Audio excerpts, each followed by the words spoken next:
Yes, uranyumva? turakumva. Okay, yes. Kuri kabisa ni ikiganiro cyiza nahereye kare mbyumva ibyo mwaganiriye byose ni byiza cyane byose ni experience nagize cyane ngize n'ahangaha rero reka mbasharinga aho just nihuse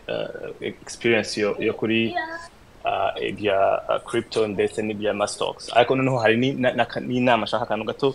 ko nshaka kugira ngo ngire abantu inama especially umuntu wese uri ahangaha wese niyo afite amadolari 50 hari ikintu nshaka ngo especially ababyeyi bafite abana utekerezaho rwose unushaka kwitangira umunsi so mpereye kuri crypto nagize imigisha nyine nje n'ahangaha muri Amerika nize ibintu bya engineering so aba classmates bona mfite aba roommate banje abana bari abantu bakoraga ibintu bya bitcoin cyane rwose bafite n'ama miners n'iki byose hari n'igihe ndibuka muri 2011 I think maybe 2012 kwa dufite akazi nakodesha ndavuga you know what I should go buy a miner kuko zira miner zirashyuha cyane ziri mu muriro mwinshi you stay home in a room in a small room the heat they give off it's high enough to warm your bedroom so roommate wanje iraje ifite kigahora gishyushye nyine apartment twabaga navuga ngewe nimukanja mu nzu nzabigura buri kimwe buri mu cyumba ibe hita yanjye for the season anyway so nge ibintu byo natangiye kubigura so nareraga roommate yanjye abikora ni ukubera ubuswa kuba muri Afrika mu Rwanda byumva neza simbikorera byihorera tu ariko naje kubijyamo neza ngeze muri workplace ko natangiye akazi muri 2013 ngeze no muri nakoraga n'abajyama twakoraga muri engineering nkasanga nabo barabikora kabisa you know I need to start working on this so ngena bijyemo around maybe 2016 icyo gihe Ethereum yari itangiye gukomera there was a bunch of the ERC 20 tokens ziri based on Ethereum nibwo nabijyemo ngura ama token atandukanye hagura icyo gihe nyine byaguraga ubusense agura byinshi aha habisavinga kuma hari buying them was tough first of all byabaga bigoye kugira ngo ugure everything we had to go through ugomba kugira ngo ugende ugure nka bitcoin yari ikoresha kugura mu exchange atandukanye tukabibika ama token ya Ethereum rero twabikaga online so byari strange and ndibuka ku munsi naguze ibyo bita altcoins most of you guys musanga kuba mutayizi noneho nyiguze iyo kuko ari hard ni wallet nyine ugomba gusevinga kuri computer yawe ijoro baguha nka password baguha nk'amagambo nka 10 nangaye kwandika hano kayabika akaba ari password yawe noneho by'abanyarwanda rero ko akundi uba icyongereza nyine amagambo kugira ngo yandukure nk'ugero icyo ndabyibuka igihe nk'ugero aho mwandika ijambo valve nareba valve to me it looks like values it's only a difference of one letter so nakoze kosa ndabyibuka exactly password hari ijambo rya valve ariko ngiye ngira ngo ni value kuko navuye mu Rwanda mvuga ati valve it's not something I was used to writing down so noneho nyuma icyo gihe abantu bose bateye kubijyamo amafaranga byarazamutse ndi excited ntangiye kugurisha nari mfite ndagurisha bitcoin nongeze kuri iyo aka njye kwifungura n'ibintu byinshi bwati yanjye kumukira password nayiyogiwe ndahiga amagambo nyafite yose ko nashyiramo every time bikanga ngeze aho ndeba dufite umugenius umwana twakoraga umuzungu ukora ibintu by'ama software namwe ati mani binkorera jama yagiye ajya muri source code y'abajama kuko nyine akenshi hari amagambo ya valve n'iki byose biza amagambo aguha haba hari database yayo runaka so umuhaka mwiza nyine someone uri experience ukajya you can go under it's open source can downloading your encryption yabo amagambo barimo then you try word by word ariko ko yari value na valve in my case byari byoroshye so it took him like half a day I cracking half man so you ubwenge burafasha half ndabiseringa ndabyibuka icyo gihe abantu bose ngiye kubi amafaranga nakuye muri gold nibwo naguze inzu yanjye my first house I bought those coins nagurishije kandi ndavuga ati imigisha nagize it's just really kuba ndi negereye abantu babazi ibintu nyine abahanga community nyine urimo ni ushapinga ibyo ukora so anyway so akona kari gaciyemo muri crypto nabikoze ubu ntabwo nkibikora cyane kuko again ni ibintu birimo risk n'ibiki byose I still have a bunch of coins naguze icyo muri icyo gihe nziryamye ndavango na one day bizakora ngihora ariko it's not something I do now as much ariko byaramfashe cyane kubijyamo icyo gihe ko it really araho byangejeje. So anyway, ngiye kubya kuma stocks ari nabyo nyine nshaka ngiramo abantu inama bari ahangaha, at least niba urahangaha uhava at least hari ikintu kimwe wize. Niba uri umuntu w'umubyeyi ufite abana ugira nko muri Amerika cyangwa se muri Canada, ntabwo mbizi neza ko muri Amerika. So ngewe iki gihe ntangira njya muri workplace, ntangira gukora nari excited mvuga ati ngiye gukora akazi nge saving ashobora buri kwezi nzarangize kuri kamera nkameze neza. So na saving 15%, 15% nayo nakoraga yose nka saving nkashyira mu stocks, nashyiragamo nko muri 401k ya company sponsor y'abakozi bari n'ishyamba nk'icumi, noneho gatanu kugira nkagashyira muri IRA, you know, like nkaganya yakoreshaga fidelity. Hari uburyo ushobora kunya investing in retirement ya private life we managing outside of the work. So nkashyiramo nka 3% in nkakabiri nkashyira nyine ama stock asanzwe ya, you know, trade, you know, like a counter trading. Nkabikora nda active nsharinga mbanga ako ntabwo nasinziraga, stress namaze nk'umwaka mbikora, byuka ngo ati wabyuka wabona waruzina nk'igihumbi mutukaza ugayininga ukishima. So iyo stress nayibayemo ndayibamo trading bimaramo igihe nk'ingahe navuga man, this is not my life. Ndavuga ati now going forward nzajya ndeba company believe in better in Amazon. I've been trading with Amazon, Apple for very long time. Again, these are giants. Nkaza Google ama company itazapfa ngo iveho right now. Na ma company kuko you can even call them too large to fail. You can come in 2008 America avuga ati amabanki runaka nubwo yahombye tugomba we have to help these banks because they're too big to fail. So bino companies agin nko mbibona akenshi ugasanga ntago niba ufite amafaranga ushaka ku invest in a long term kugura nk'izi stocks kabisa yenda it might not be the best investment in return wise, ariko long term nyine ko bati amafaranga nyinshi mahanga azakomeza zamuka. So nibyo nakoze ndavuga ati reka deciding just to put in for long. I'm going to hangwe na checking mbanzi ko nyafite mahariya sometime rimwe na rimwe ndavuga ati ngiye kuri ya account kumeza, ariko ni ibintu mvuga ati these companies, you know, it's just it could stay in later. But nyuma ngiye mu bya real estate byinshi muri ibyo netse byo nashobora kugurisha nagenda bigurisha kuko akenshi nk'ibintu bya 401k ni bya IRA bya retirement accounts akenshi ibisize amafaranga ntabwo wenda kubigurisha. Uramutse ugiye kugira ngo cashing out, ntabwo ugiye cashing out usanga baguca taxes in addition baguca 10% ya penalty kuko bashyize izo incentives nka bya IRA na 401k ubundi ushyira amafaranga ari tax free, you know, like pre-tax. So dukwanga ryo kwikura muri leta iragupenaliza tu kuko bati kuko bago izo tax deductions find the taxes are. So anyways, nyuma naje kubikashinga out byinshi nishyira muri real estate because I think it's more stable investment kandi tandisha umutwe kandi less you know, volatility, it is more stable. Anyway, so moving away from that kuko abantu benshi babivuze noneho ngiye mu kantu ushaka kugenda mu bantu bari ahangaha especially bafite abana. Nsubiye nyuma nabyaye umwana like about 10 years ago, my first kid. Noneho najyaga numva nyine nkareba ati tujye nkuriya nka school fees z'abana kwishyura amashuri nanga primaire nanga ni gusa n'ibyo cyose na high school it's free, ariko college cyangwa se university irahenda byatari. Ndavuga ati hari program yitwa 529 ni account, sinzi niba kandi mwabivuzeho na account no muri Amerika ushobora gushyiramo ku investinga umwana ukamugurira nk'ama stocks ama bonds, you know, like regular investment account ku investinga amafaranga ari ni after tax, ariko icyo gihe umwana wawe nakina kuyagurisha nko muri college muri university azayakoresha nta tax amwishyuje. So umwana akivuka umugambi namuhaye akubase akuye mugurire toys birthday yamugurire bikini bya nafataga muri 529 account na creating nkashyiramo nk'igihumbi cy'amagana ngahe buri kwezi nkashyiramo nka $50. So nabonye ubwo ni uburyo bwiza umubyeyi wese niyo wafya na $10 barazifata akenshi usanga nko opening account nka $50, ariko nge iyo account nyumanye imyaka irenga 9 iyo account y'umwana wanjye wa mbere ndashyiragamo nka $50 buri kwezi, $25 no kuri birthday nkashyiramo nka $500, ariko iyo account yara growing harimo amafaranga menshi akije imyaka 10 8 ari 18 najya kujya kwiga university iyo county izana amafaranga hagije yo kugira ngo yishyure college yishyure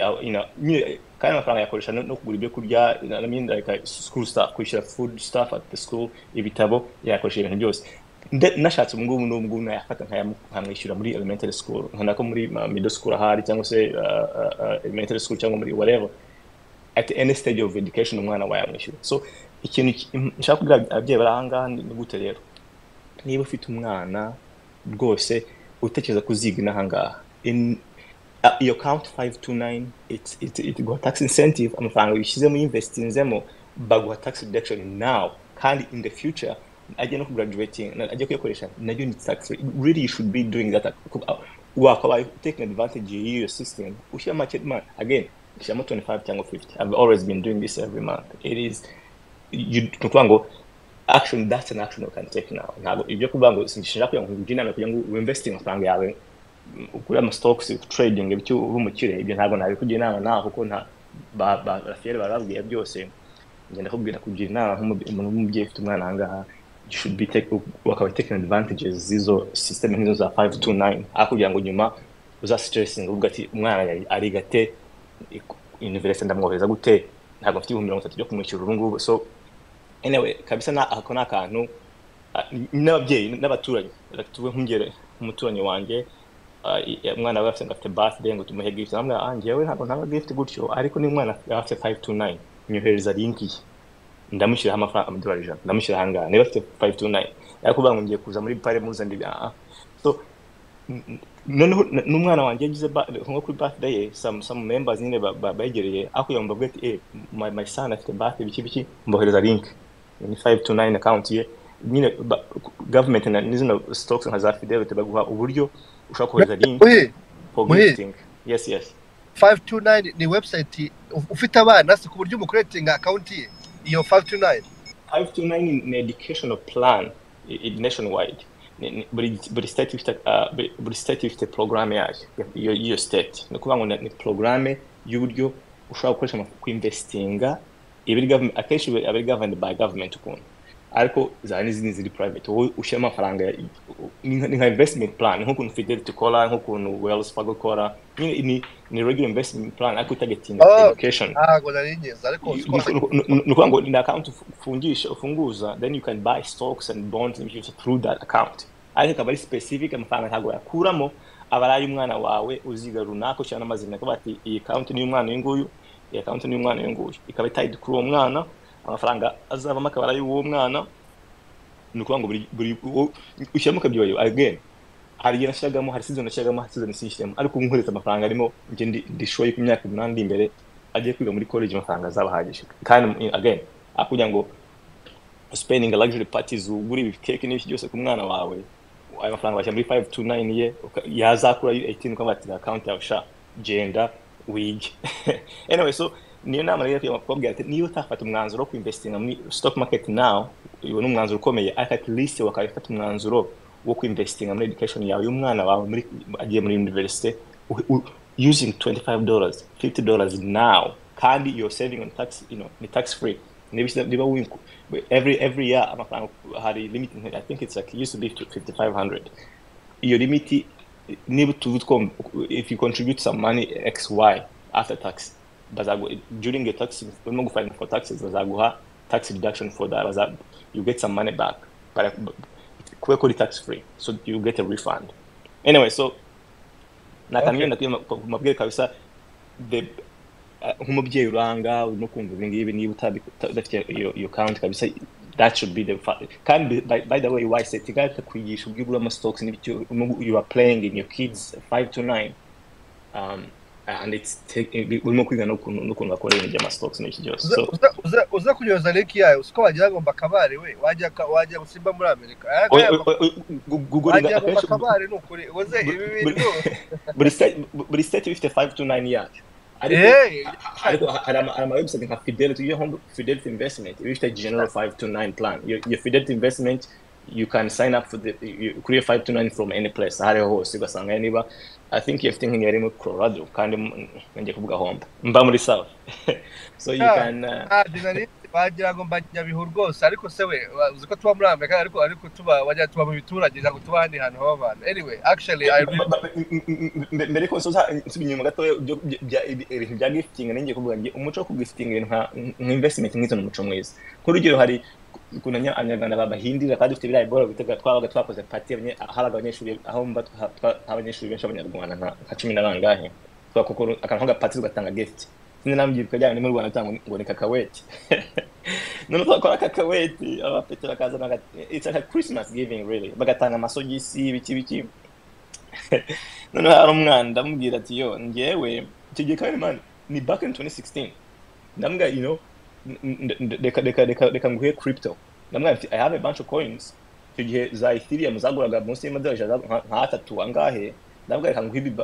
deka nguhe crypto coins. Araka baranga ngo se crypto gusa ndabimaze ikijyo ndabizi kuko icyo gihe nyine nari tradingaga nta wundi munyarwanda uhegera bikora so little 90 papers byinshi birimo password yanjye nyine like I had like a dossier n'ama thumb drives ndavuga ati ntabwo crypto tunajya hazana paper iriho account runaka amashares nka kiguhe password ukakibika petara cyangwa to niyo namuguriye amasogisi ariko hace nkinga inyuma ndiga ko iyo bonne gushona ko ibihumbi at least ibihumbi by'amadolari muri Ethereum nkagenda naguze minzi yambe. Anyways nagaciye mu nyine you should be gifting people ibintu be meaningful akuya ngo bahe anyways that's all I had Marcos.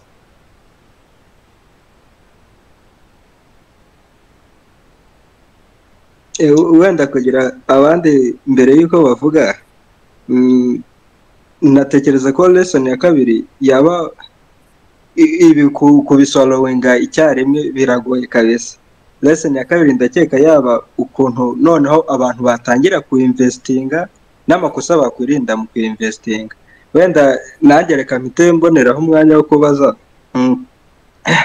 ku bantu bagize amahirwe yo gusoma igitabo cya Robert Kiyosaki cyitwa Rich Dad Poor Dad. Yavuze ubwoko bw'abantu bane. Yavuze aba employee, avuga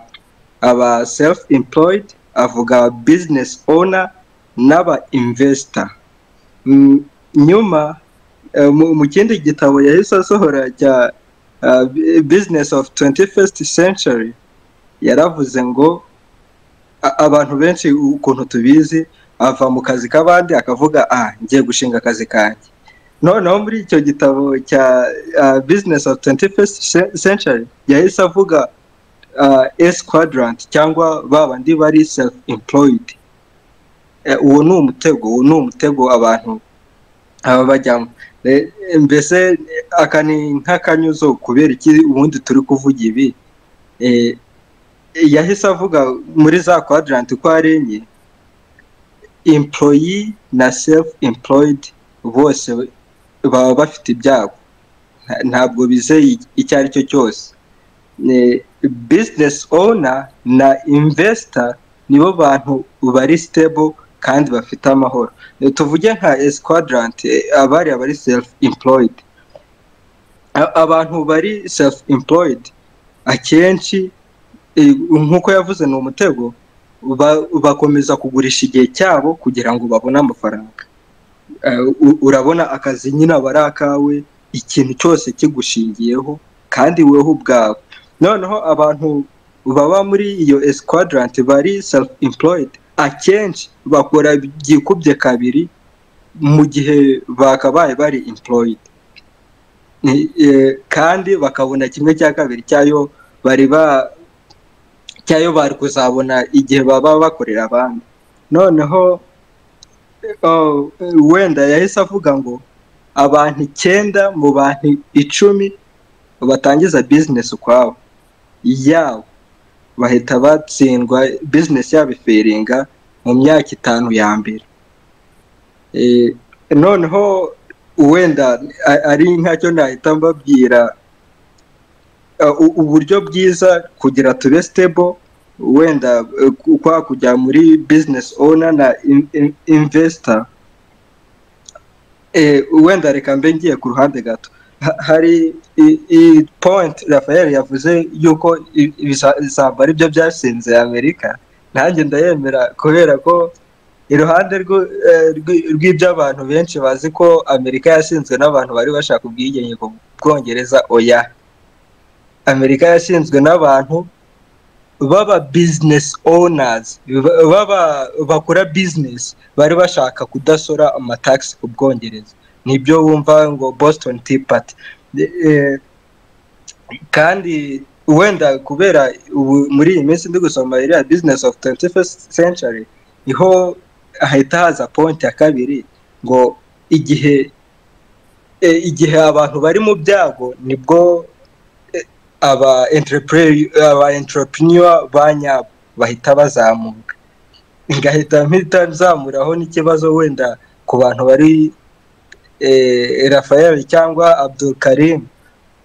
aba entrepreneur nibo ba teziba. MC nashaka kuvuga akantu gato utarabaza uvuze ngo abantu investing. I want to remind you ko cryptocurrencies ntabwo ziraba regulated, so mu Rwanda ziri illegal. So ntabwo babwira abantu ngo invest mu kintu kiri illegal, kireka ahantu umuntu waba uri ahantu byemewe, but in some countries ziracyari kwigaho, baracyari kuzikora inspection, so ziri narindi kuvuga in general. Ushobora kuinvestinga muri real estate, ushobora kuinvestinga muki. Narindi kuvuga in general investment na business owner nibo bantu bari stable, naho abandi insecurity, job insecurity abari ikibazo gihora kikurya mu mutima. Noneho Karame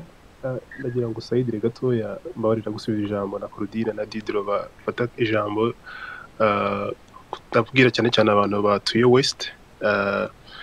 bo usije ko majority y'abantu koresha ururimi rw'Ikinyarwanda benshi bagiye bagenda amahanga, buri sashobora kuba afite ahantu ari and afite na gahunda ku buzima bwe, ariko ndagira ngo ubwire ngo uyirebye ukitegereza ukuntu ibi bihugu byiyubatse n'ukuntu bakora, usanga systeme yabo yubatse ku buryo niba utari umu businessman ugomba kuba umunyenganda. Iyo tuje kuba muri bihugu ukareba ukuntu ubuzima bwose ujya gukora iminsi 30 bikarangira amafaranga baguhembye atangana n'ibyo ugomba kuyakoresha, uhita ubona ko harimo ikibazo kubera ko ntago systeme ukuntu yubatse ikubonamo ntabikubona nk'umuntu, sibyo? Kubera ko yubatse mu buryo bwo kwigira, byo kwikorera, gushaka ibitekerezo. None icyo kintu gihugu cyubakiye ku bitekerezo na innovation no kutemeranya no kugerageza akananirwa, sibyo? Ariko ntibananirwe kugerageza. Hagati aho ikintu kibutsa abantu imbere y'uko utangira kuvuga ngo urashaka kugira ikintu ukora, tubanze tube motive, tubanze tugire gahunda ku buzima, ubanze umenye ati ese ubundi ngewe ndashaka iki muri ubuzima, ese ubundi ngewe naje kubaho gutya ngo nyirirwa ndeba bano bantu, naje kwirwa mbaho gutya, ni gute nshobora guhembwa inshuro 12 mu minsi 365 igize umwaka? Icyo kibazo kibazo mu gihe abandi bahembwa buri saha. Iyo urebye amafaranga abahungu bamwe na bamwe, ntabwo ari kuvuga bakire bose muzi, hari abantu benshi cyane batuye muri location geographique aho uri, cyane muri Amerika za Canada, Australia, abari kuvugira kuri telefone gutya ari kwinjiza amafaranga bayakorera ku munota. Ni gutuma ashobora kubaka system yo kumva yinjiza amafaranga. Nta n'ubundi buryo bigeze kubaho mu buzima bwa muntu bwabayo ukorera amafaranga. Yego hari ahantu bigiye bigoranye, ariko iyo umaze kugira ubumenyi ugatoroka iyi minyururu, birashoboka cyane. Nta gihe bize koroha gutunga amafaranga mu myaka yose yabayo nk'ubu ngubu. Ushobora kuvuga ati gute urabihera, ariko abantu twabuze aho duhera. No, hari uburyo bwinshi butongoye. Nkomeje kuvuga ku kintu bita urabona zino mbuga nkoranyamahanga, nibwo bwa mbere twabona mu myaka 10 ishize, twabona umuntu akagenda agakreya video akaganira n'abantu ukabihemberwa, sibyo? Ikira kintu nibure uri ahantu udashobora gukorera amafaranga winjize ifaranga rifite agaciro, ni ikintu kiri kuboostinga abajene benshi. Kandi muri iki gihe abantu basigaye batekereza, bazi ibibazo ahantu biri, kandi gukorera amafaranga twabivuze no gukemura ikibazo. Nta kuntu wareba ikibazo kibona gikenewe kuganirwaho kandi ugakora ama content meza yubaka ari akemura ibibazo, cyangwa se ukajya ugenda ugakora review ya product nshyashya, ukajya muri Kenya ukajya gusura inganda ukareba ibintu bakoze ugakora review yabyo ugapostinga kuri internet nimo ushobora gusa nk'umuntu utandukiraho gatoya ako nukubera ko kugira ngo investing ugomba kubanza ukaba wa earnings ntabwo ushobora investing amafaranga udafite kuba turi kuri ingingo ahangaha uvuga ngo ugomba kuba ufite amafaranga yo kwinjira mu isoko ryo investing no gushyira amafaranga muri business wizeye z'abandi mbere yo kubaso gukorera amafaranga ni ikintu tugomba kuzagaruka aho ngaho ariko mbere ko tuhagaruka tugomba kumanza tukaba motive cafinere kugira ngo tubashe kuko ejo twarabivuga ati kujya muri business utari motive udafite motivation nko kurya ibiryo birimo bitarimo umunyu n'amavuta sinzi ukuntu wabirya niba waba ushonje birakugora kugira ngo birangize dukeneye ku motivation dukeneye kumenya agaciro kacu dukeneye kumenya aho uri ugashushanya naho ukeneye kujya warangiza ugakora umuhanda w'ukuntu uzahagera bitabaye ibyo ngibyo dukomeza tureba abantu twadimira nyine babayeho gutyo babayeho birabyinshi no mu mutwe nandyo bizana ingeso mbi kandi gukora birashoboka wowe kudreaminga ntacyo bitwaye ariko nurangiza kudreaminga agira plan noneho inzozi z'imipango uzikura mu mipango ubimanifeste mu bikorwa birashoboka ukeneye motivation ukeneye guhindura groupe ukeneye guhagarika ibintu byose wakoraga niba kitaguha amafaranga kikwinjiza ubwenge kimwe muri bibiri niyo bitari kumpeza ubwenge niba kitari kwiga kurera amafaranga niba utari gukora amafaranga kuri ubushakashatsi ku kintu utazi udasobanukiwe uyu munsi winjiza ubumenyi bundi bushyashya numara gukemura ibyo ngibyo ibintu twari ngo investing hari abo bireba hano hari n'abantu bashobora kuba bahari dukeneye kubanza tukagira ku buzima ukongera tukikunda tukagira icyizere ku buzima k'ejo ari heza tukongera tugasubira inyuma ntabwo ari bibi buryo gusubira inyuma gatoya ugasimbuka ahantu hari hakonani kugira ngo ejo n'ejo bundi ntutangire kwicara muri situation yo kuvuga atari ko noneho ngeze igihe numva nkeneye kugira imigabane muri societe y'umuhinzi nkeneye kugura imigabane muri societe ya Abdul nkeneye kugura nkeneye niki kibashobora gukemura muri societe bano bakire batunze ibya mirenge uzasanga rero hari igihe kigira ibintu byose bakoreye bakabitanga ku buntu bakajya babitanga rwose kubera iki bafite siyansi yo kubikorera kuko hano turi ni ku isi n'ibyo tubitanze nanjye nifuza ko twazagira abantu mu myaka iri imbere babashije guturuka iyi minyururu y'ubukene barangiza bagafata ibyo bakoze bakabifashisha abandi bantu mu rwego haba mu work investing muri education work investing mu rwego rw'ubuhinzi bukarushaho gukomera sibyo tugahera aho ngaho naho investing rwose igihe cyo gutangira navuga ngo niba wabyumvisha uyu munsi n'ubu ngubu ariko byamwe ko byaratangiye kera hari igihe byabaye byiza kwinjira mu isoko uyu munsi ariko bisaba ngo umenye investment ugiye gukora iyo ukore due diligence ihagije amakuru ntabwo twaturanga turi kuganira dufite ubajije Cosmos ukambaza ukabaza bati ni gute ushobora kugera ku makuru yanga runaka ashobora gushushanya zo nkakwereka portfolio nkakwereka imigabane naguze ndi kugira hari ariko bitavuze ngo ugomba gukora nk'ibyo nakoze wenda ukavuga ati okay niba guze iyi ngiyi ngiwe nashobora kugura imigabane wenda amasosiyete ari gukora inkingo ndaguha urugero buri munsi FDA ni Federal Administration ya approvinga imiti n'ibiryo muri Leta Zunze Ubumwe za Amerika buri munsi baprova imiti ibihumbi n'ibihumbi indi bakayanga yemewe kujya gukoreshwa niba ari inkingo imiti itandukanye yagiye ikorwa n'amakampani agiye atandukanye waruzi neza ko iyo FDA yaprovye umuti uvura indwara runaka kampani yakoze uwo muti ishobora kuzamuka hafi 1000% per day nuvuga ngo ishobora ku madolari 2 ya trading ikarara ku madolari nibura 30 cyangwa 20 bibaho buri munsi hano muri Leta Zunze Ubumwe za Amerika ni none ni gute urashobora ndashaka ko utani tuzanganza ashaka kuzabasangiza iyi website aho uzajya monitora ntuza phase bagezeho bari ku approve imiti ndetse hari abakubwira ati uno muti hano yashushe phase ya mbere wakunze ya kabiri ya gatatu yeshuwe kwita umenya ko iyo company kwigugura umuti kuri wigura none hangaha kandi phase ya gatatu ura muti wiwe leta itawemeye ko uramushyira amafaranga yaguhombye twanze tumenye ukuntu system yubatse uko ikorwa uko wayikoresha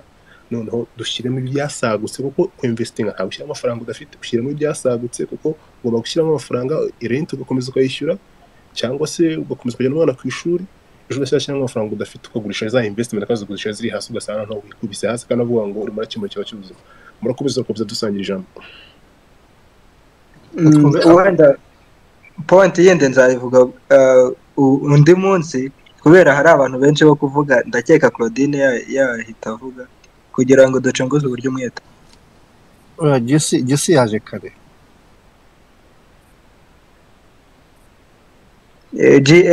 GCRW. Yes, thank you. Mwiriwe. Yego turaba. Murakoze cyane kumpa ijambo, nakurikiye ikiganiro ni cyiza pe. Njyewe ubundi nitwa Jean Claude Rwubaho kandi mu Rwanda. Nabashimiye cyane ku biganiro, n'ibi bintu bitatu vraiment ni ibintu by'ingenzi. Ubundi field yanjye nanjye ni finance. Kuva nk'imyaka 10 ishize ibi bintu nibyo nigishaga no muri kaminuza y'u Rwanda za ILK za UTB n'ahandi. Nihuse rero mu magambo makeya kuko ibindi abandi bagiye babivuga. Wenda nahera kuri stocks nkajya kuri bonds hanyuma nkasozereza kuri cryptocurrency mo hagati harimo na za FX na za binary options. Ibi bintu ngiye nabimenye nkiga za Burayi muri za 2011. Ndumva icyo gihe Bitcoin yaraguraga munsi y'idolari. Icyo gihe kubera ko niga finance nari mfite n'indi masters nakuye mu Rwanda ariko nshaka ku masteringa kumva ko mfite ubumenyi buhagije ku bintu bya finance. Muri West abantu bagira za laboratory za finance, beto zikora labs ziba muri chemistry na physics gusa, ariko muri West ababayo murabizi. Ubwo rero maze kubona ubwo bumenyi ukuntu abantu batradinga, ndumva platform nasanze Europe zakoreshwaga cyane, bari bafite za Bloomberg terminals, bafite bakoresha za wanda.com, za FXM n'izindi. Noneho icyo gihe kuko navuze ko mpera kuri stocks, reka barizo mperaho. Urumva ko abari muri West company nini cyane murazibona muri icyo gihe na za Facebook zari nshyashya, za Twitter. Muri make nayaga ndeba no kuri izi za Microsoft shares zari hasi, Amazon shares zari hasi rwose, za Bank of America n'ibindi. Ariko bimaze kugera nko muri za nyuma ya World Financial Crisis imaze kugabanyukaho, ubwo twari muri za 2013-14. Icyo gihe muri 14 ndibuka icyo gihe nari muri School of Finance and Banking nagarutse mu Rwanda. Nibwo nigisha isomo rya e-banking, nkora no kuri Bitcoin icyo gihe yari imaze kugera ku madolari 140. Ariko malheureusement icyo gihe twebwe no gukoresha Visa card cyangwa Mastercard byari bikigoye. No kuvuga ngo nimba utarashoboraga no kugura ibiryo muri restaurant uretse amahoteli akomeye ukoresha Visa card, Bitcoin yo ntago wari kuyibona. Byageze rero muri za 2017 ntangira kwinjira muri za stock exchange zo mu Rwanda. Numva aribwo nagize n'amahirwe yo kuba speaker kuri event yari yabaye.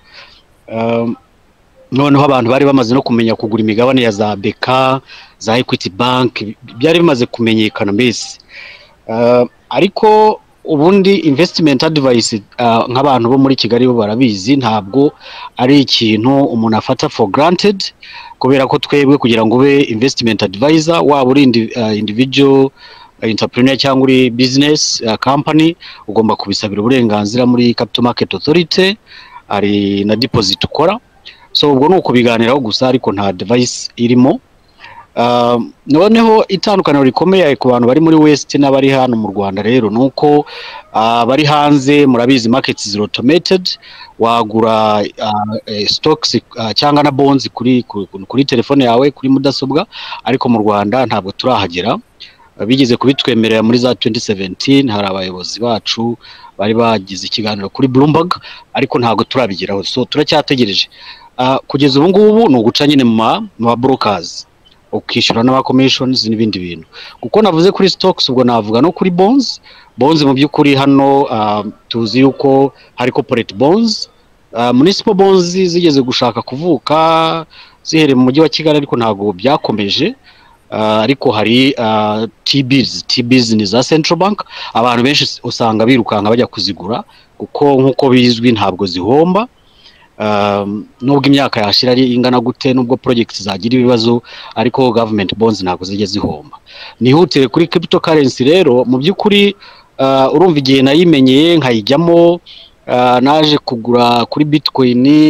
muri za 2015. 2016 na 7 Bitcoin yari yavuye kuri ya madolari 140 nababwiraga, igeze mu gihumbi hafi na 900. icyo gihe natanze n'ibiganiro kuri televiziyo y'u Rwanda, RTV yazaga kundebaho nakoreraga tukaganira, bakabaza abayobozi bo muri Central Bank. Ni nabwo twamenye yuko ari ibibazo nyine, kuko baba discouragingaga abantu kubijyamo. Ndibuka hari ubwo vice governor mudamu niriwe mvuga amazina ye hano yavuze ati ibyo binyamafaranga mu byitondere. Icyo gihe nanjye kuko nabyigishaga ngenda gakeya, ariko hari yatangiye kuza platforms zatangaga coins ku buntu bitewe n'akazi wakoze. Nago urugero nk'izo bita za Steemit ni blog abantu bagenda bakandikaho ibyo ababloginga murabizi, hanyuma likes zibari coin ziba zifite monetary value mu madolari. Hari n'iyindi ndumva zigeza nko kuri 3 zizwi zihemba abantu kuri content ba creatings. Abazi ibyo bita web 3.0 barabyumva. Hanyuma muri 2017 kandi hagaragaye platform ikomeye cyane imaze gukomera ku isi bita Binance, yaraje ishinga ibirindiro mu gihugu cy'abaturanyi muri Uganda. Icyo gihe ndibuka yuko kuko twebwe nyine mbizi ko tutabyemera, ariko mfungura account bama BNB ni coin yabo ku buntu, bama BNB 10. Byageze muri 2019 za BNB 10 zaravuye ku gaciro kari munsi y'idolari zimaze kugera ku bihumbi 5. Ubwo imwe yari muri 500, bivuze ngo ibihumbi 5 by'amadolari rwose si ukubabeshya narayabonye mbere ya covid. Jise uranyumva? Yego ndashaka gusummarizinga. Oya humura, urimo kuvuga ibintu byiza cyane, ahubwo ngiye ndashaka kunsobanurira maze iminsi ibyo bintu bya binary FTX ni ukuvuga ngo ni twabigereranya nk'uko tuvuga za Robinhood se na za Bitcoin na za bya Coinbase. Ni ibiki na application? I want you to explain people more, kuko hano abantu benshi baba bari confused na bakeneye kwiga binary. Njya mbyumva ibyo bita FTX njya mbyumva, bidusobanurire mu cyamake ni iki na application ni aba broker ni ibiki? Urakoze. Ndabivuga mu magambo yoroshye, no kuvuga ngo kuko nangira navuze ku bintu nyine bine. Navuze kuri stocks, mvuga kuri bonds, mvuga no kuri cryptocurrencies, noneho mvuga ko mo hagati ndi buvuge no kuri FX na binary options. FX ni foreign exchange. So ku bantu rero basanzwe ba trading cyane kuri trading online ku ma websites cyangwa se kuri izo software nko kwaro bivuze, bo bahita babyumva. Ibyo byose hari igihe bisanga muri platform imwe. Ariko wenda mpereye kuri binary options gatoya, ni z'abantu batazi, ariko ni options ziba zijyanye na za assets zindi navuze, financial assets za stocks na bonds, ndetse na crypto. Platform menshi bisangamo byose. Ndumva ari King wigeze kuvuga kuri Fidelity. Abantu muri West cyane muri US murebe kuri Fidelity. Ndumva hashize igihe kitarenze amezi 2 Fidelity itangaje ko nayo irimo gufasha abantu kubona Bitcoin. Hanyuma muri ariko Fidelity urumva Fidelity yashyize amatangazo hanze BlackRock ko binjiye mu isoko ryo kumininga ntuza Bitcoin. Go ahead. So ubwo natwe tuba tubikurikira hano, ariko nkuko navuze ko tutaraba automated. Amarezi murumva nko muri Kenya bamaze no kudusiga rudu platform bafite baba bagura n'ama stocks yo kwisi yose ndetse nayo muri Amerika. Hano ntago turabigeraho, ariko bizaza. Turacyafite icyizere, nganira n'abantu bo kuri capital market, abasiyo turavuga mu Rwanda se. Ndavuga mu Rwanda ntago turaba automated ku byo wagura kuri telefone. So ubwo rero nakubwiye ko binary options zizo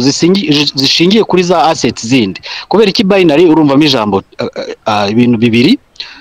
rero ni ukugura no kugurisha. Ni ukuvuga harimo put, mbese unfortunately hari ijambo ngiye gukoresha aba investors badakunda gukoresha, ni speculation. Nitabyara inyana ibyara ikimasa. Aba investors ntago bapfa kujya muri binary options. So iyo ugiye ku investinga rero ugomba no kumenya ntuza characteristic yawe. Ese muri rusange uri investor cyangwa uri speculator? Iyo ukunda kwinjira mu isoko ukabona bizamutse, ukumva adrenaline ibintu birashyushye, ugashaka guhita ugura cyangwa ngo ugurishe, by the way iyo igiciro kiri hejuru cyane ushaka kugurisha ngo ukurema yawe cyajya hasi ugashaka kugura cyageze hasi ibyo ni nomo ariko aba investors kenshi barategereza abo ba Warren Buffett mwavugaga n'abandi barategereza ndetse igihe kirenza amezi 6 umwaka ariko speculator kenshi usanga ngiye mfite characteristics zombi ndizi kuko naripimye uko ari n'uburyo ushyiraho limits mbere yo kujya kuryama cyangwa uri mu kandi kazi so ari ukuntu nyine wimenya ukihangana mu gihe wahombye wanakunguka ukishima biri mu rugero so ubwo rero binary options nkubwiye yuko mu by'ukuri no guspeculatinga mu buryo buziguye ariko forex trading yo mu by'ukuri uburyo bayitradinga ku bantu bari muri automated markets ni nako trading stocks cyangwa se bonds cyangwa cryptocurrency no kureba mu gihe ubyute ukamenya makuru ku bantu kandi bigeze kuvuga cryptocurrency n'ibibazo bya volatility abantu bari muri izo platforms zikora online trading twakwibukiranya yuko ikibazo kinini cyane gitera volatility na abantu bita ba market makers baba bagomba guhangana n'abantu bari mu isoko babona abantu benshi murabiza abantu ba bettinga bajya banabivuga abantu benshi bagura hakaza abandi bantu bitambika nyine abantu benshi bagurisha hakaza abandi bitambika abo ni aba market makers iyo umaze gukomera nawe ushobora gusaba kuba market maker amafaranga batanga na platform zabo bihariye noneho ndashaka gusimbukira kuri cryptocurrency hanyuma ndangize wenda ibindi turabigarukaho nyuma cryptocurrency rero ubundi Bitcoin niyo tangiye ntagiye muri scientifics za cryptography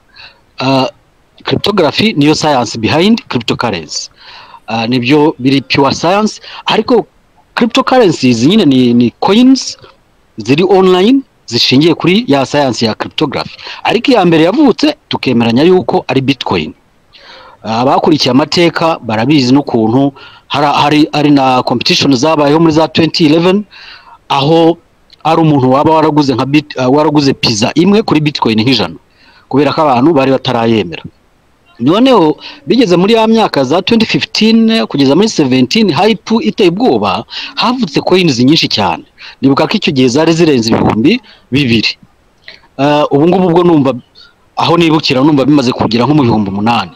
izo ni cryptocurrencies ari no wavuze ngo se natwe twayikora nawe wayikora muri 2017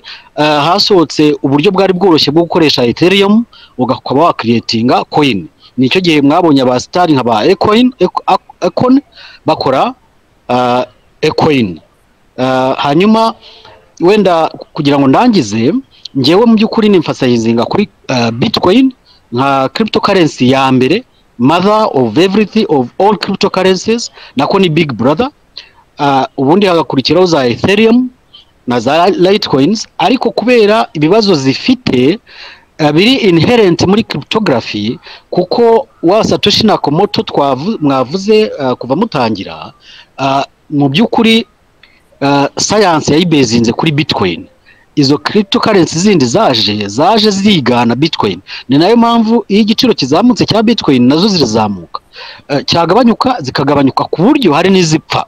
ndibuka muri 2020 hari zapfuye burundu arizo twari turimo no muri Afrika abanyafrika y'epfo barazikoze nyinshi cyane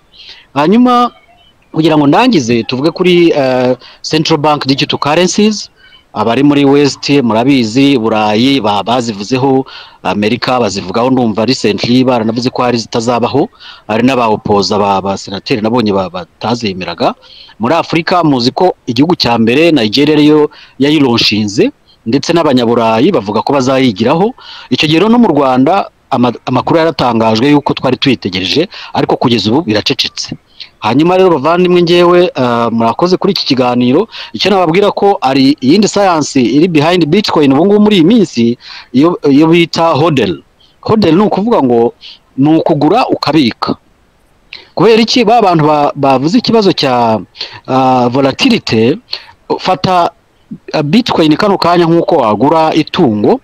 nari ngiye kuvuga inka ariko ubwo ndifashe uguze itungo ukarigura uyu munsi 100,000 undi ejo hashira iminsi birakarigura 400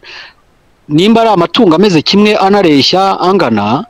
wenda natanga n'umusaruro nimba ari amata cyangwa se no kororoka ya matungo hatagize uvuga ko umwe yiguze 100 undi 400 amatungo baramwe. So muri hodel nuko tubifata. Kugeza ubu ngubu hari n'iyindi theory abari muri West muzayumva uvuga ngo not your keys not your coins, ni ukuvuga ngo barimo kubika za coins muri cold storage. Murakoze cyane, ndumva gasonye. Umva gisi umva Rafael I want to Rafael uranyumva Yego. What did I tell you that last time? Nakubwiye ni hano uzajya ufungura space ukore open discussion usanga gisi sinarimuzi yicariraga hasi ariko urumva nibyo abamo nibyo yize urumva afite ubumenyi nawe ukeneye kumenya. Nibe nkubwira hano ku spaces hano hari igihe gose umuntu aza nibyo twatangiye tuvuga. Yes. Tuvuga yuko turanga dusangira ubumenyi gusa ndaza kuza gusaba umuntu wese wakurikiranye guhereza umugabo umaze kuvuga kuri telefone follow kugira amaze kumufollowinga. I think afite byinshi byo gusharinga ndetse afite n'ikinyarwanda cyiza gitomo cyo gusobanura ibintu kuko hari igihe nicara ndi gukora cyo kintu nkaburi ijambo bishyiramo mu kinyarwanda. So kabisa yarakurikiranye ibintu byose avuga rwose ni kunemeranya nawe. Yeah, arimo mvuze ingoma niyo mpamvu twaburanye. I'm sorry. Yeah, obviously ngoma. Yeah, Ozi, let me tell you, Rafael, you will notice this. I always tell you, hano harimo abanyabwenge benshi. Iyo umuntu anyuzwe n'ibyo murimo kwivuga arazamuka agasharinga. Urumva gisi I really appreciate. Sinzi nanjye ndabona mise gufollowing ko wafollowingaga muri ari gihe umuntu azahangurya. Ni nayo mpamvu urumva wari no mu Rwanda by the way, which is really good to share an experience in Rwanda. Twe turi mahanga ariko tuba tuvuga bino bintu kugira ngo twigishe abana bacu b'abanyarwanda bajene ariko gisa I really appreciate so much uzajuza rwose to sharing. Urumva nibyo wize nibyo bamo ahubwo nashaka kukubaza akabazo kamwe mbere yuko wenda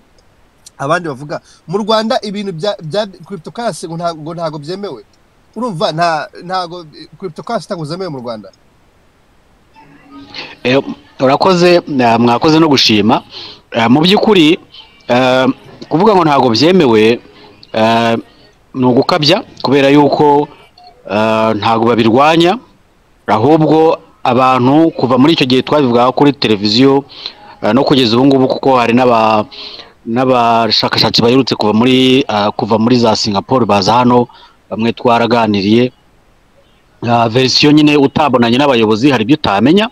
Icyo Beneri itangazo riheruka mu kwezi ngira ngo kwa kabiri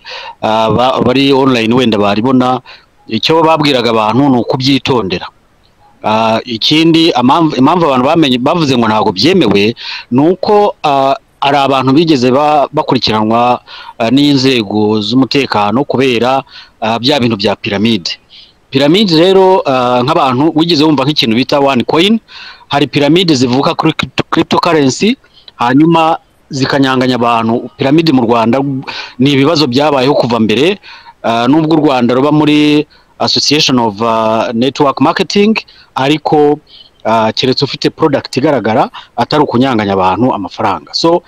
ijambo ngo ntibyemewe cyangwa illegal mu Cyongereza mu by'ukuri ntabwo ariko njyewe nabivuga, gusa nyine abantu bategetse kwitonda, basabwa kwitonda. Ikindi ntabwo marketing yabyo yemewe. Ubwo ni ukuvuga ngo yemewe nuko ikinyarwanda rimwe na rimwe kiba gikennye, ariko ubundi nta muntu mu by'ukuri wigeze ukurikiranwa ngo nuko yavuze cyangwa yigishije kuri cryptocurrency. Oya, ahubwo abantu basabwa kubyitondera. Ikindi no kubimenyekanisha cyane ntago ari sawa, ariko ubu ngubu hari ikintu bita sandbox rero ni ahantu umuntu ufite agashya akajyana muri central bank hanyuma bakaba bamuha go ahead. Ikindi wenda nuko rero navuze ko nta marketing ariko hari za applications abantu bafite access hano, hari nk'izo bita yellow card za Bitnob. Reka mbe ndikiye aho ngaho, ariko ikintu cya illegal icyo abantu basabwa nyine no kwitonda bakamenya ubwenge mu kosa. Dushingiye ku by'aba piramide bya bindi by'abesikoro byo mu Rwanda bagiye bazana nibi byose exactly. Thank you if you don't mind, if share your number on my DM, tugira group hano, group y'abantu baba mu bintu bya business na finance, so we always do some spaces here. Yeah, if you don't mind, uzajoze nimero za tuzavugana kuko we try to build a big community here tuganira iby'amafaranga n'ifasha abanyarwanda n'abandi na how to connect each other with the business and yeah, an investment. Thank you so much. Actually, I really appreciate. Yeah. Yes, yes, Martin. Yeah, nawe uri kubabaza ibibazo ukabacaringa cyane ibibazo witonze nk'umuntu uri mubaza abantu nyine b'abasirimu kumva hari ukuntu uri kubabaza wihuta ugahita ufata ibintu wowe wagiye ukabuta mbere ugahita ubavangavanga nk'umugabo yarazamutse arimo agenda asobanura neza ikintu ku kindi ariko buriya iyo umuvanzemo ukuntu hari ukuntu bihita byivanga jya bareka abanzaza mukabisobanura uko bazamutse nk'uyu mugabo yarazamutse abisobanura neza aramenya ntamanuke nanjye ndaza kubanza mu basi none se Mariti cyangwa ni gubyutse ushaka kuba ari kubyutse yarangije ushaka kubyutse yihangana hari ukuntu bari kuza hari ibintu bari kuvuga biri nko ku murongo ukuntu ugahita ubavangamo ibyo usanzwe uzi kandi burya biba byiza iyo uretse umuntu akabanza akakubwira ibyo we yumva yateguye noneho ukabona kumubaza nyuma wihangane nongere kubacamo uri guhita utuma babivangavanga urakoze bahati nanjye ntabaciye mu mwanya nako ntacyo Didro yavuga yageze hano kare cyane Didro yavuga Didro go ahead murakoze mu mwanya nge ibi bya Bitcoin bifite experience naguhera 2020 ibyo yaravuze bya pyramide ari yigeze kuza bita supermarket so noneho imaze kuza abanyarwanda bayijyamo ari benshi bamaze kuyijyamo babona amafaranga ariko idolari ryarazamutse ku buryo amanyarwanda atagaciro icyo gihe ndakeka idolari ryari kuri 900 ariko ukarivunja ku 1,110 ubwo leta ndibonye harimo none se wabayiningaga he wari ufite amamashini yo kubayiningaho wabayiningaga he amamashini amaserveri wari uyafite umva Gevara ndumuzamuye koko mu manure please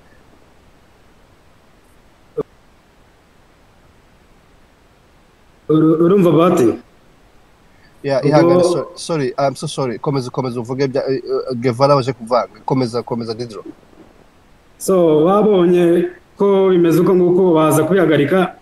ariko ikibazo nanone kiba mu Rwanda niba iyo ubonye ayo mafaranga kugira ngo ubashe kuyabona kashi nuko abarimo commission ubwira umuntu ufite amafaranga ukamuha ayo mafaranga kuri blockchain ye cyangwa kuri wallet akoresha urugero nka nuza perfect money sinzi niba muyizi arabayizi tu niba ari abantu babikora cyane ukayamuha ari amadolari cyangwa ugakoresha blockchain ye we akaguha amafaranga ari uko umwizeye ubu ngubu nibyo bikora so hari ikindi nibagiwe hari icyo bita online forex trading nahaye bahati igitabo kuri nuza kuri DM ye mu Rwanda barabikora icyo gitabo kigura amadolari 100 mu Rwanda so iyo ugisomye neza cyangwa ukaba wajya kubyiga bishyura amadolari 1,000 ukora forex trading ukajya ukoresha Binance n'andi macoin yose mu Rwanda nibwo buryo dukoresha murakoze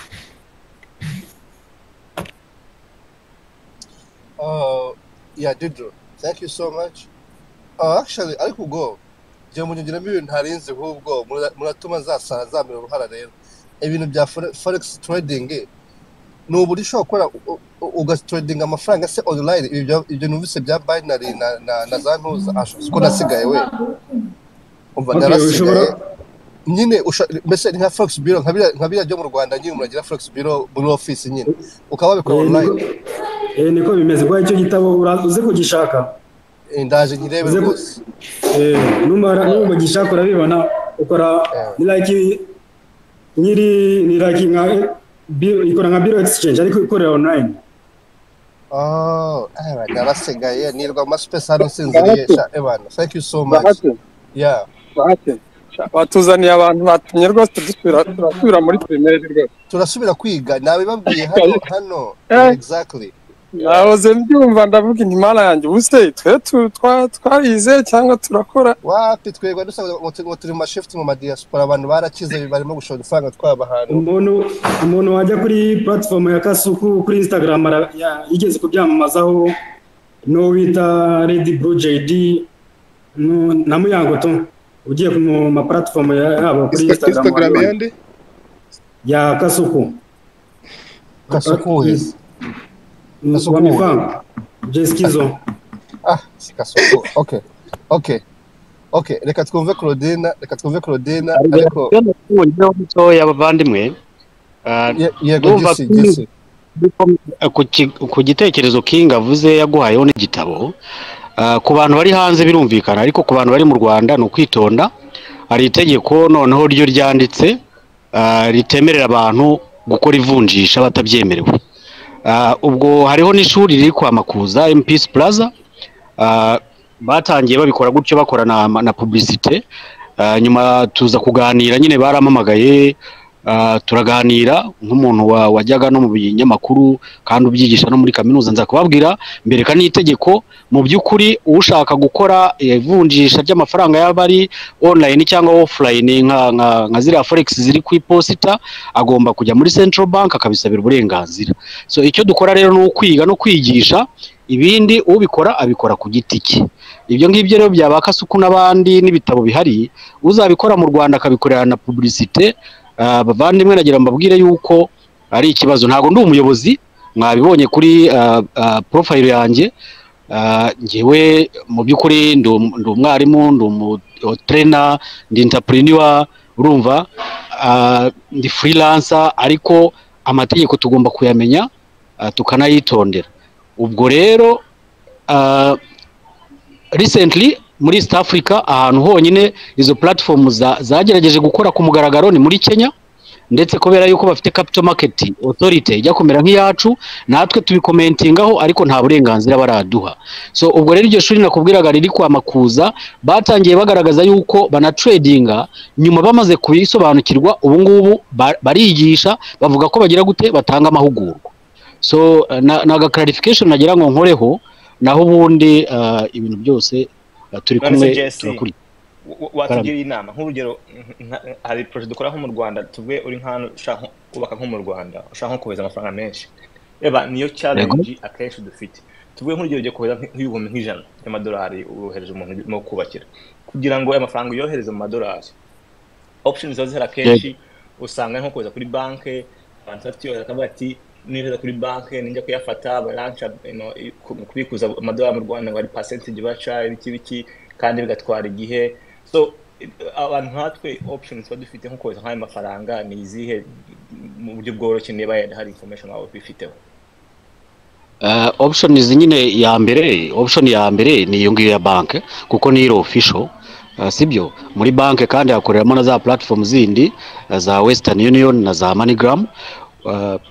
nizo zizwi number 1 harimo izo zindi ziri optional mu by'ukuri ntago turagerayo aho abandi bageze nuko uzitondera urugero nushaka kohereza muri stable coins bakunda kumva nk'iyo bita USDT urumva nayo ni cryptocurrency nubwo iri stable ariko hano officially ntago uzayivundisha ku mugaragaro uzaca muri za nzira zindi twavuze zo gushakisha abantu wenda babibamo ariko buryo butari officiel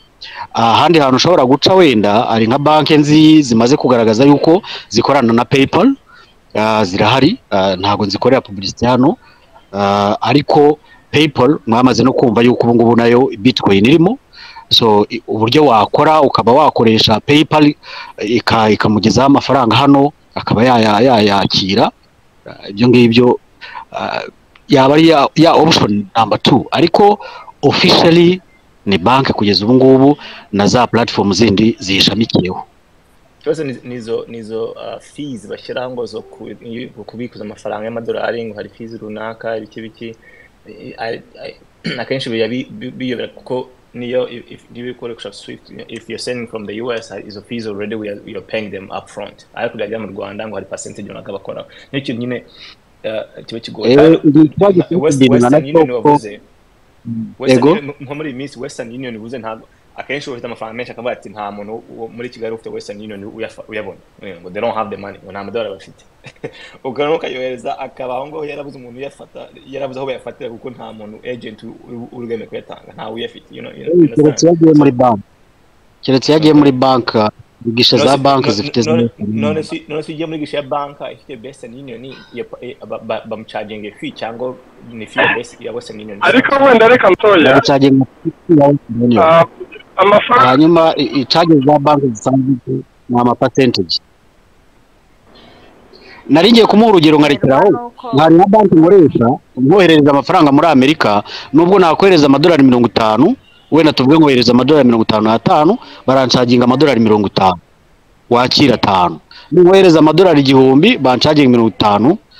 nkohereza 2000 bancaginga 50 so ari ibintu biri standard hano gusa bisaba ko umukiriya wa bank amenya charges z'iyo bank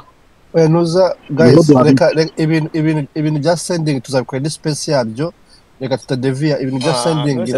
tuzabikora ni special byo ngiye kubaza bank if the Western Union yihe baduhe hint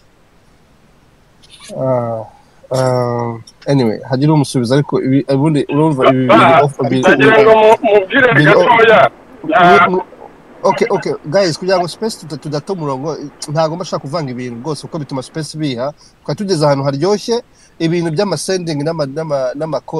twazikora space yabyo ariko hobe umusubiza gato vuba no kugira dusubire kuri Claudel okay go ahead icyo nari ndo nshaka kumubwira ni mu byukuri nkuko n'umuvandimwe amubwiye di standard iyo wohereje amafaranga service fee ariko ni nkeya abari amafaranga makeya gusa iyo yakuramo ibice nyine bagenda bagucaginga niho agira accumulation akazamuka ariko iyo yohereje kayakuriramo at once bakuramo service fees zabo zari nkeya cyane ntago zakuraho kohereza amafaranga muri banki kuko niho hantu ushobora kohereza amafaranga kandi wizeye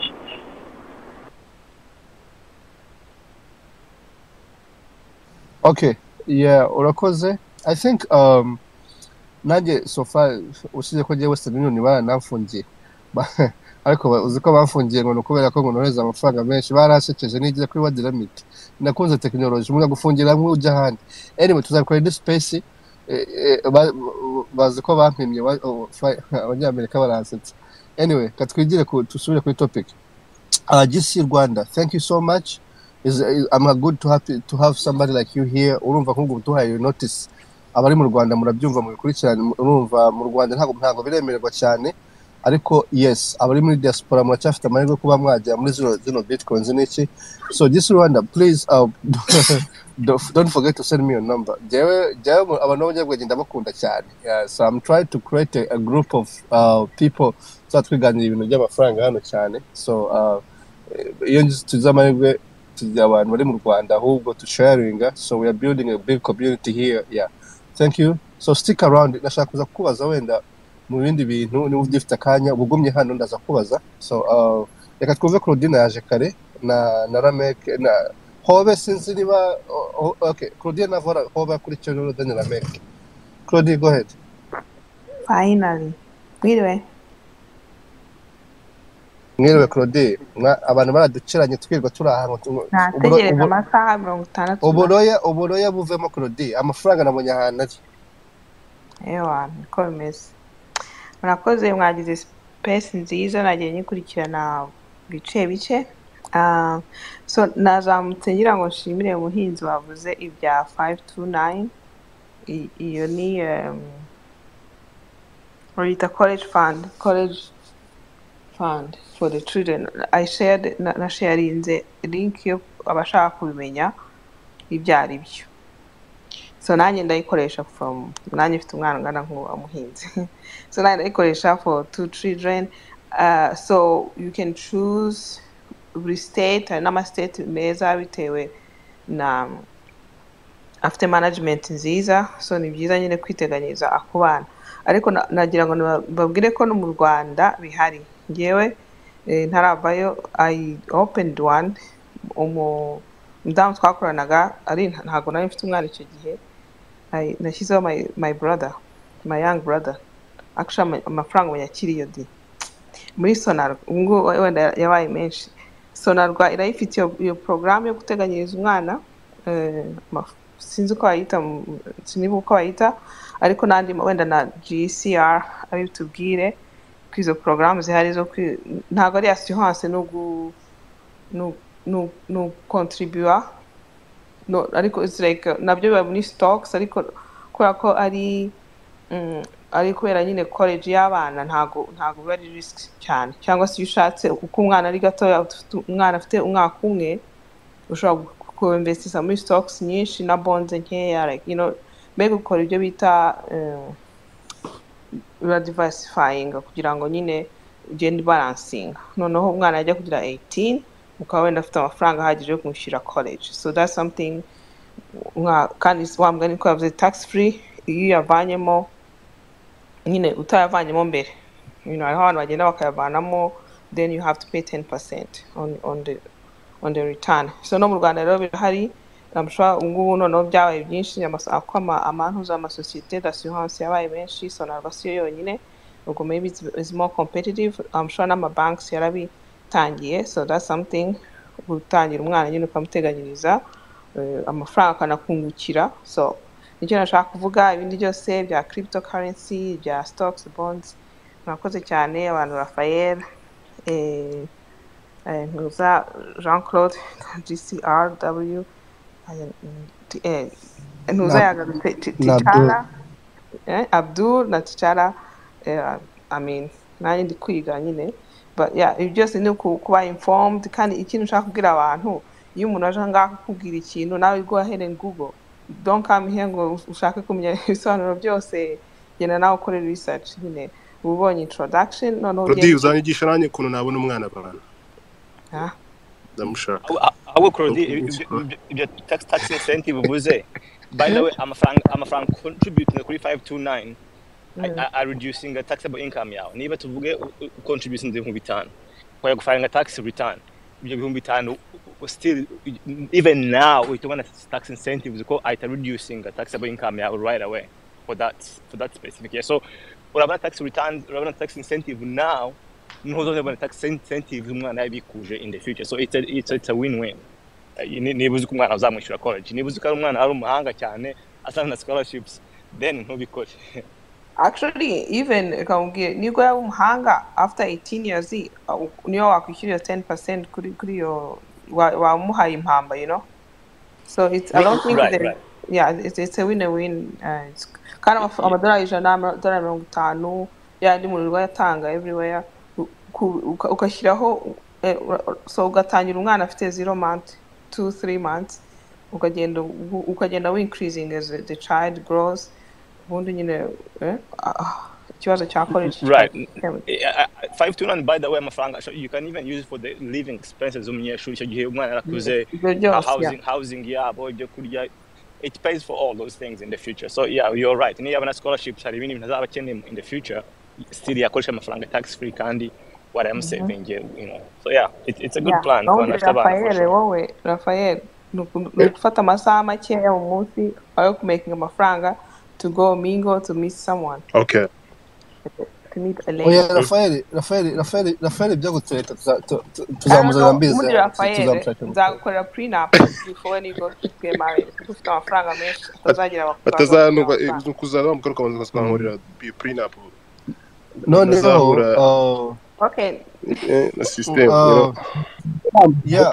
Nuza ibya Raphael tuzabica muri ibyo biroroshye. So nk'icyose cya Rameke bose n'abagabo bose abagabo bikigiye guteta byabananiye kuba bafite amafaranga. So anyway, busy bashaka amafaranga. So yeah, busy bashaka amafaranga. So it's very interesting. The stocks, bonds, I do invest as well. I mean, n'ibindi bya sort of 401k, IRA, n'ibindi byinshi. I'm learning more is the companies nkajya mushyira iriya ngo ni paraki harya wavuze ngo ngiza manufacturing the first track iri electronic washyizeho izina ahangaha. Nicola ariko that's not ntago ari recommendation nyema shaka ngo abantu bagire bafata umwanya bakore due diligence yabo bakore research and then bakore decision based n'uburyo yeah and I do agree n'umuntu avuze yuko gukora nk'ingi daily investors nk'aba ba Rafael it's not for everyone of course ntago ari bya bose don't invest in something you don't know. I think Tichara ne wabivuze you need to know what you're doing before you ugenda ngo uyavantize. So nabiganye mbikora mu buryo buri saison nk'ubu nabikoze kubera information nakire ejo nijoro nari mfite ntuza kuko nakira amakuru buri munsi and mfata position kugira ngo profite bitewe na information nari mfite ntakubwo nabikoze ko ntago igihe cyose nihaye akazi ko ku day trading narahiye kenshi so I just mbijyamo mu buryo bwa season nzi neza ikintu giye gukora. Personally, I don't day trade. That stuff you can have a mental breakdown, man. But uvuga ngo haje ngo XRP ngo ngiye gushyiraho amadolari 100 cyangwa ngahe I can do that, but day trading it's a beast. Guys, reka twumve la make mbere ko connection igenda na make mu ndabise connection kuvuga nanjye kumva like I was contributing. Ntago washoje okay cool yeah I just want to make sure kudashaka mbere ko la make connection murayizi ni ya indi ya makeya so make azabanze invest muri connection ngabahagaze yeah okay yes Claudie actually uyu munsi nayibonye you choose to be quiet kuko wize wanditse busy narindi mu kazi ngo mbambonye ngo ndaje mvuga yeah okay yeah Rame go ahead ubwo shanjewe rero ibi bintu bituma mbyibuha ubu ariko mba muri imyaka yose yansize man Rame go ahead ariko bahati ubwo ntabwo ntuza koresha fund kuko wa muri Amerika hayo narinzi ngira ngo wajya mbanya ndagira ngo nshimire abantu bateguye kino kiganiro Bahati yaramaze iminsi yarabuze ariko agize gutya araboneka ngeze gutya nje kuri Twitter mbona ya hostinze ndavuga ndewe iyi space yakamejeje kumbira avuga kuri business Bahati ndagushimiye kuba wazanye no topic navuga ko igoye kuyumva haba abaturage cyane cyane twebwe tuba muri diaspora tugerageza kubyumva ariko ufasha abaturage baba muri locospora niba ariko navuga biragoye kugira ngo babashe kubisobanukirwa bisaba amasomo menshi habe n'abaturage na leta zabo leta zo muri Afrika nazo ntago zisobanukirwa izi cryptocurrency hamwe bazifata nka scam abandi bakazifata nka ibintu bije kubambura ubutunzi ibyo birahari so ndagira ngo nshimire Bahati wabashije gukora ino space Bahati numwe mu bantu bakora space kabisa ukabona afite izima ntapfe kuyisoza na mpaka abantu baje bakumva ibintu by'ingenzi namushimira ku mutima mwiza wenda asanzwe muzi mu buzima busanzwe namushimira ku mutima mwiza Bahati n'umwana mwiza n'umugabo mwiza biragoye kugira ukuntu nabisobanura ariko ni umuntu ushobora kugirira icyizere kandi icyo cyizere ukabona n'uwasubiza ibihe inyuma ukongera ukamwizera sinabona ukuntu bisobanura ariko nagerageje kubivugaho Bahati wakoze gukora kino kiganiro uyu witwa Rafael wakoze nakomeje kugukurikirana kare ndi hariya hepfo mu bantu bumva numva ukuntu bisobanura numva bikwiye ko mfata ikaramu ariko kwa ko nayindi mu kazi mbura ukuntu mfata ikaramu wakoze cyane ukuntu wabidusobanuriye nshimire na Koko nayo yarari hano abari tayari Karame wumvize ko hari na equivalent mu Rwanda izo you have think of 529 right on college fund zibaho ngaho muri za Sonarwa n'izindi institutions nshyashya mu Rwanda hari yeah ntago ari sophisticated kandi Jean Claude araje arabidusobanurira no mu Rwanda bihari yeah ntago ari sophisticated kandi ibintu bimwe nk'ibyo ngiye nari busy nkiri mu Rwanda kandi yashize imyaka nyinshi maybe wowe warikiga muri primaire or something okay nakoze kantu ka primary anyways ndagira ngo nshimire witwa Hobe ni grand frère kabisa Hobe ahantu uri umve ko nkwemera uri grand frere kandi no kuva mu myaka ya za 90 hirya iyo kera cyane ndakwemera cyane hobe ni grand frere ku rwego gira gutya ka telefone akavuga ati rameke ibi nibi hobe uko mbikana hobe ni grand frere kuva no mu myaka za 90 hobe ni umuntu mwiza cyane udasanzwe ntarabona. So now nari ngize ngo mbashimirira abantu muri hano by'umwihariko barimo kubasha kuvuga ari reka ngaruke kuri aya mafaranga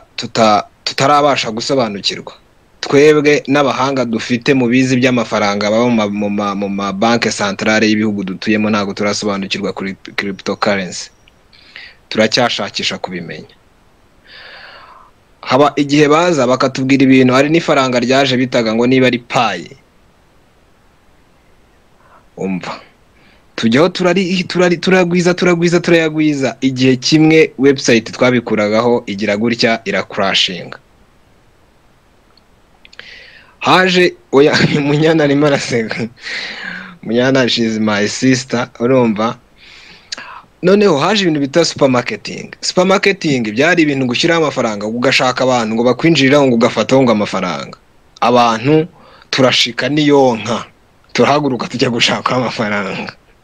twarahagurutse niyo nka twese tujya gushaka amafaranga kuri supermarketing byarangiye hungutse bakeya abenshi twarahombye twaranabyimenyeye twaranabicecetse nta nukibivuga nta nukibigaruka gusa mfasha umuntu wanjyanyemo n'ubuse ndongera kumubona mufashe byibura twagira. So now ntago ngiye kuvuga kuri no faranga kuko sindize ahubwo hasabwa iki kugira ngo tumenye nimba aya mafaranga ari amizerwa kugira ngo abaturage tuyizere hanyuma n'ibihugu bidutegeka nabyo bitangire kwizera aya mafaranga kuko hari igihe umuntu abigure bintu ibi ama bitcoins ari n'ibindi bakinira ku masysteme bakinaho hariho udu candlesticks akabaranga ifaranga riraza kuzamuka gutya ngo ryazamuka ngo ryahura n'ahandi yajyanye aga candlestick ngo akabarari ari ukuntu babigira gutyo se ndabasha kubyumva. Birasaba iki kugira ngo tuzasobanukirwe bino bintu turashaka ni gute umuntu ashobora kubimenya kuko wenda ndimo ndabaza Rafael ibi aya mafaranga muvuga y'umuyaga tutabasha kubona ameze nka za mituyu umuntu atamenya ahantu abitse umuntu ahomba bikarangira ntagira hamenya ajya kubariza uyu munsi aho muyabitse ku website biramutse bikurashinze internet ikavaho nta yubu ufite habe no kuri mobile money wenda wajya Nyarutarama kuri MTN. Ibi byo tuzamenya duhanuriza he kugira ngo tubimenye tunizere ko ari ibintu by'ukuri bitameze nk'ibyo twagiye tunyura. Rafael Ramek ndagushimira kubera ikibazo wabajije ndabanza mwihanganishe kubera ko muri ubu ngubu ubuzima bwimukiye hafi dusigaye dutakaza umwanya munini w'ubuzima bwacu kuri internet. Hari abantu bayikoresha bakora ibyiza hari n'abayikoresha bayobya abantu ku giciro cyose bafata ikiguzi cyose gishoboka kandi babasha kugera ku byo bashaka. Abo bantu bihariye igice kinini cyane cyo kudizinforma abantu ariko mu by'ukuri tekinoloji yose nshyashya yije izana ibihuha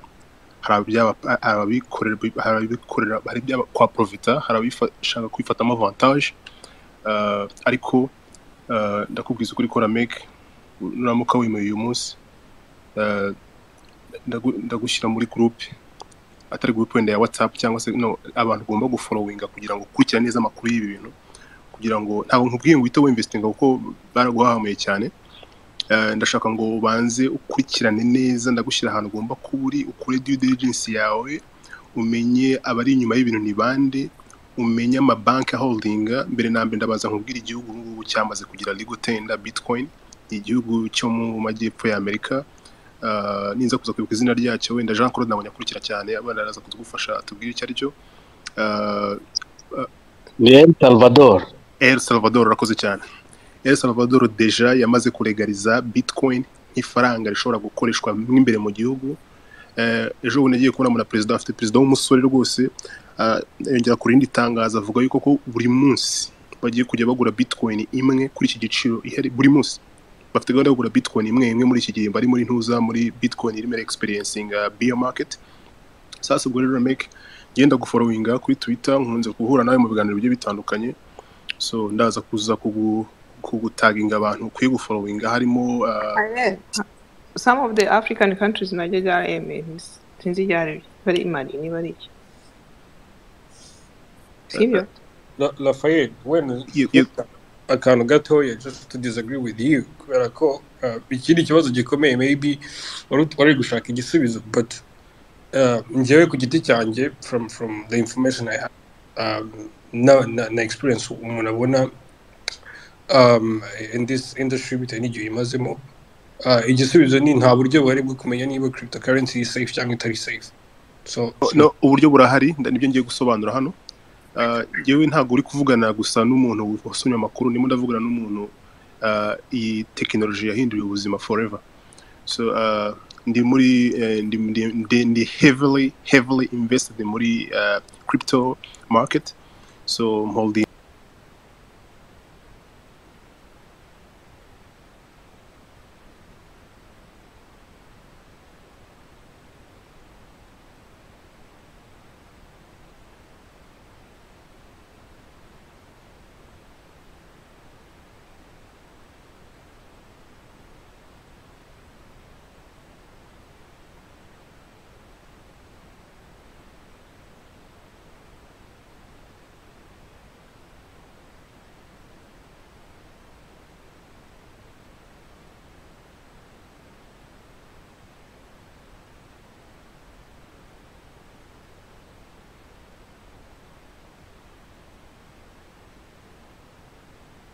inze Bitcoin, Ethereum, XRP ari nayo nyinshi mfite ahangaha, ariko nzi neza ko hari abantu bitwaza igari ya moshi bakayiyobya bagerageje kukubwira ibyo ushaka kumva bakaguconfusing ngo ko biroroshye gukora mu mufuka wawe ko yakuri confused. Ariko guhera ubu ngubu ndaza kuza gutanga amerekezo hano kuri Twitter, information hano uzajya ukora information zigezweho, ninde uri kugurisha, ninde waguze, ni gute ushobora kugura Bitcoin, ni uwuhe mu broker ushobora kuguhereza Bitcoin zawe zikaba safe, ariko ntago ari investment advice. Gusa ndashaka gukuraho ko imwe ngibi ari ubwisukuro. Gusa hari abantu benshi babikoresha mu rwego rw'ubwisukuro, bagikoresha amanyanga yose ashoboka rero rwose, kandi bamwe babigeraho nyine kubera ko abantu benshi baracyari confused ntibaramenya uko ibintu bimeze. Nkuko natangiye mbivuga, information nyinshi muri iyi myaka tugizemo tuzikura kuri internet. Ujya kuri internet wakubitamo arahiryo ugasanga mu Nigeria arimo yanditse afite urukuta yanditse ibintu byihariye akakujyana aho utagomba kujya, sibyo? Ifono naho kuverifya, ndaza kuza guhereza information ko ushaka kuverifya information ukajoininga community ya nyayo irimo. Ejo bundi ngiye ubwanyi nishyuye indege njya Florida, njya muri Bitcoin Summit, sibyo? Nari kumwe n'abantu ba holdings Bitcoin baba retail benshi bagiye batandukanye. Buri mwaka urabizi ko habaho amanama nta n'imwe nyasiba ubutanzaje aranga nzasharinga amafoto ndi mwaho ngaho, nzafata rwose ngutungira agatoki nkwereke nongere ngusobanure neza ko atari recommendation ko ugomba kongera kugura, ariko rwose nongere nkubwiza ukuri ko nubwo habaho icyo kintu, ariko iyi technology irahangaha kumana natwe ntahizajya, aho kugira ngo ureke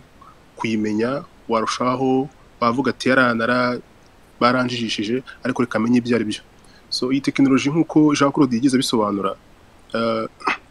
ubundi ubwayo Nakamoto Satoshi ajya gukora Bitcoin yabanje akora icyo bita blockchain.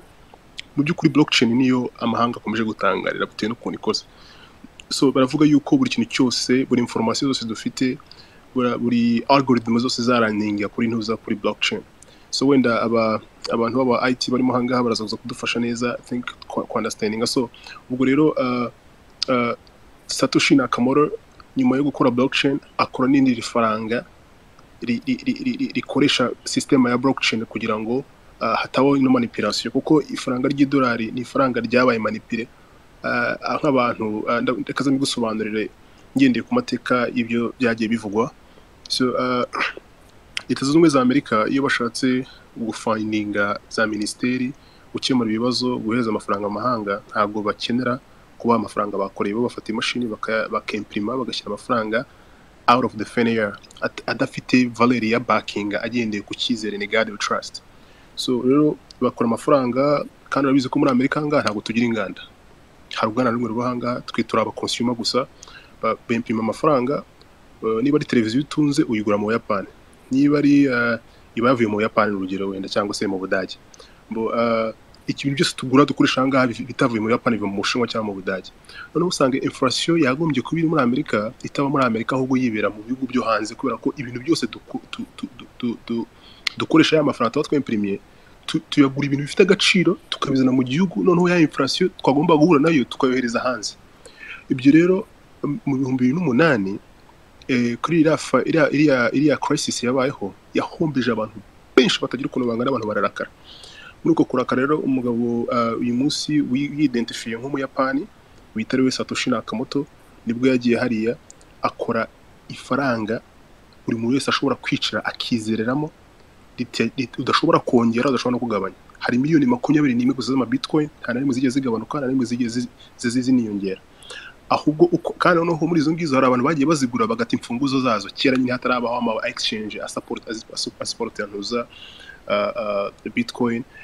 wasanga umuntu akagura ama bitcoin nka 200 akabyibagirwa imfunguzo rwayo na password akabyibagirwa akazihomba. Izo ngizo nazo zamaze kuba muri existence. Bitcoin isigaye ni nkeya, niyo mpamvu wa project ko byanga byakunda. Nanjye ubwanjye igiciro $500 y'amadolari, ntabwo nemera miliyoni y'amadolari, ariko $500 mwese ko muranga muzabyumva vuba bidatinze. Tekereza ko mu 2024 iri kurangira mwese muzabona price target $100 hafi na $30 y'amadolari kuri ntuzo. Ni price yanjye, it can be more even less, ariko izagera aho ngaho. So ntabwo ari recommendation nanone kuko ugomba kugura bitcoin gusa. Icyo cyo nagushishikaza nkakubwira nishiza amanga nuko iriya atari scam gusa. Abantu bakora amabi ari n'abantu bashaka gucitinga imisoro, bashaka gukora za maguzi zitandukanye bifashisha bino faranga bite nuko ritanga privacy nyinshi itandukanye. N'uri kwiba intebe bashaka kuricurasinga, ariko hariho technology ziri kugenda zivuka nk'uyu mugabo bita uyu muhungu wavumbuye ChatGPT. Hari indi coin arutse gushyira ku isoko ibasha gutrackinga intuza transfer zose z'ama cryptocurrency aho zigiye adresse yagiyeho, ku buryo bashobora gutrackinga ari amafaranga paka avuye agiye kuri adresse ya nyuma, cyangwa se umuntu aya withdrawinza yashyize kuri bank agiye kuyakoresha. So far no bari nabo gusobanurira make ugere kwihangana ko ibibazo we nabyo. Reka wenda nongera akana gato wanshimye ijambo unconventional. Disagree with you ku bintu byinshi wavuze. Ikintu cya mbere, Satoshi Nakamoto ntabwo ari umuyapani, ntabwo tuzi niba ari umugabo, ntabwo tuzi niba ari umugore, navuze ko yidentifiye we yigaragaje yimenyekanishije nk'umuyapani. Ntawe uzi uwo ari we kugeza umunsi wa none. Ejo bundi twari muri Florida, twari turi ku rubanza rw'umunyamerika witirira ko ariwe wavumbuye nuza bitcoin, kandi nawe ntabwo Nakamoto. Uwo muntu witwa Nakamoto numva utazwi, impuguke mukaba mutazi ngo tumenye, wenda ngo tumenye ni umunyabujumbura, tumenye nyine ari ibintu biri clear. Ni ikibazo murakomeza mudusobanurire. Hari ibintu byinshi cyane buriya uyu munsi wa none ukoresha, ariko umva ko ari umuntu ubwe ari anonymous. Umwe ni umuyapani kandi igihe ryo zina ndumva ari Yapani. Ntibigutangaza rameke n'ubwo iryo kote ryiza wambaye, ntabwo nashidikanya ko utazi umuntu waridoze. Akora ukuntu umeze neza, ntabwo uzi umuntu ariko nzi wariguye. Ndategeka ikibazo ntabwo ari wa developed technology, kubera ko deja uburyo ikozemo iri sophisticated, ni ibintu biri complex ku buryo umuntu usanga udafite understanding y'uburyo babuild software isanzwe gusobanura. Ariko reka tubaze bati mureke tubaze, ndabaza globally haramutse habaye ihomba ry'iryo faranga globally mushobora kubariza he? Nyine ku rwego rw'isi tuzi ko nk'ubu Twitter hari amakosa abera kuri Twitter bakajya gufata nyiri kigo cyangwa se n'ibindi bintu. Nyine nk'ifaranga byabazwa nde? Hari ibintu byinshi ugiye kubona muri iyi myaka igiye kuza deja bigiye kuba decentralize, ku buryo ntawe uzajya kubaza ko bizaba byubatse ku buryo udashobora gucitinga. Nibyo rikorera faranga ryubatse. Iriya system ya blockchain iraningiraho, ntabwo ari ikintu ushobora gucitinga habe na gatoya. igihombo cyo turakibona uyu munsi wa none kuko Bitcoin iracyari too volatile ariko hari izagera ibe nka hari stable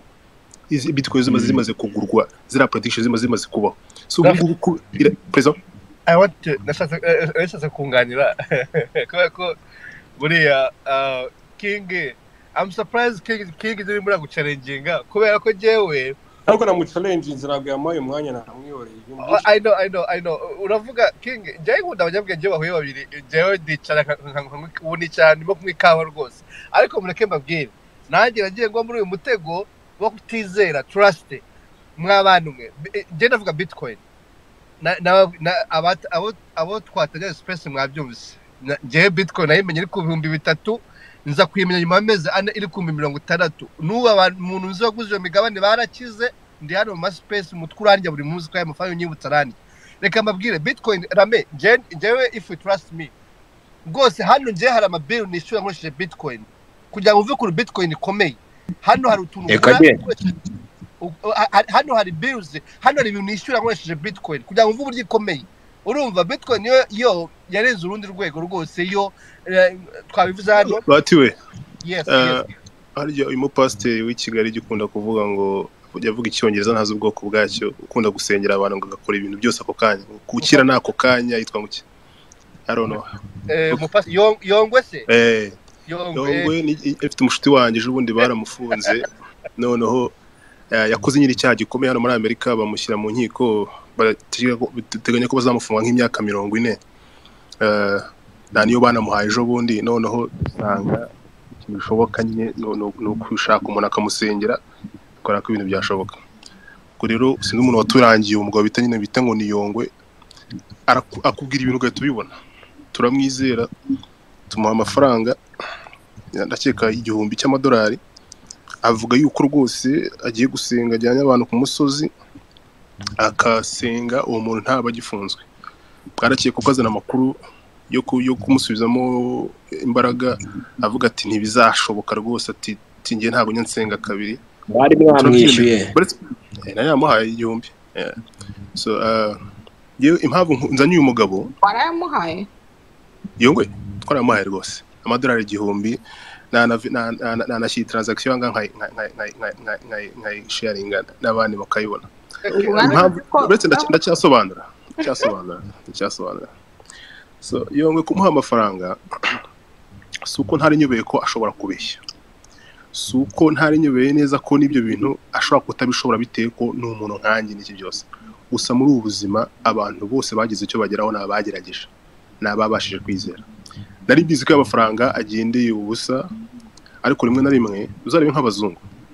bagira amafaranga menshi yo kubura impamvu bakunda gukora ubushakashatsi akaza agafotora ingagi mu Rwanda agafata indege akirukanka ariko bari gushaka umuti wakiza kanseri urukumva mu buryo bumwe n'ubundi ariko urebye ntuza infrastructures atakuri ibyo bintu so rimwe na rimwe rero kuba wajya mu kintu ukagira ikintu wigiramo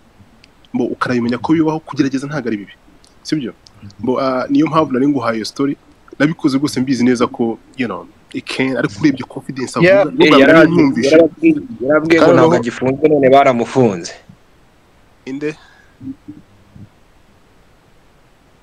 inde Romeke narimvuze yagarukanye amakuru y'uko umuntu atagifunzwe none byarangiye umuntu bamukatiye no bari bataramufunga bari ku processa bari bataramufunga ariko we atubwira ko agiye gusenga umugabo we aracyari gushaka ubuhunzi muri Amerika ariko